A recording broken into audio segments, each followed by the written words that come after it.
Hi, I'm Marci Degman, the aspiring gardener, and today we're going to talk about how to fill a large container using less potting soil. Now there's three different ways that you can do this. The old-fashioned way, rock, which take an awful lot of rock to fill this.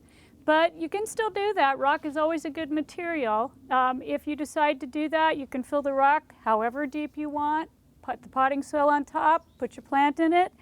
The only thing you might want to do is put your pot on something with wheels, so you can skid it around. There's nothing wrong with that, but it is heavy. A lot of people these days will say to use the leftover peanuts from packing material. If you have some and you don't know what to do with them, that will help. You can do that. They do pack down over time, so they're not going to, maybe this will hold space a lot better. And they're not really biodegradable, so they're not really something you want to run out and buy for this. If you have them and you want to reuse them, you certainly can. They won't hurt your plants, and they do allow for drainage. Another thing that's kind of surfaced in recent years is this little wheel. And what this does is it fits down inside the pot to whatever level you want for planting space. If you're going to be using a larger plant like a shrub or a tree, it probably needs that root space. So don't do this for plants that need that. You're just going to have to fill it up and give it all the soil it needs.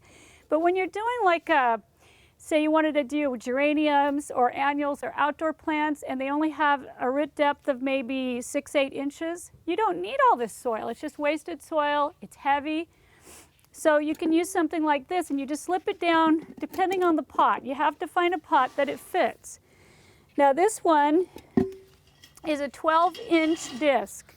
They come larger and they come smaller. So what you want to do is first you want to measure your pot. Now see, this pot starts out as a 15-inch pot, but you want a disc that's going to be the size of the depth that you want. So you go down here and measure it by the disc that's going to slip down to that space. So you could have one this level, you could buy one that even came to this level, so you could have that appearance of a great big pot, but maybe you have little succulents or something that don't even need a root space more than a couple inches. And what you want to do after that is you want to take the disc and just stick it in there. It's got drainage holes, so you don't have to worry about that. You can place some rock down there if you're not worried about weight. Either way works. And then you're going to take your soil and pile it right on top, just as if that was the bottom of your pot.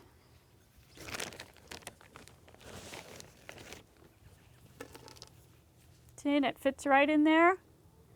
And then you just dump your plant right down in there. So there you have it. Today we've learned how to fill a large pot with far less potting soil.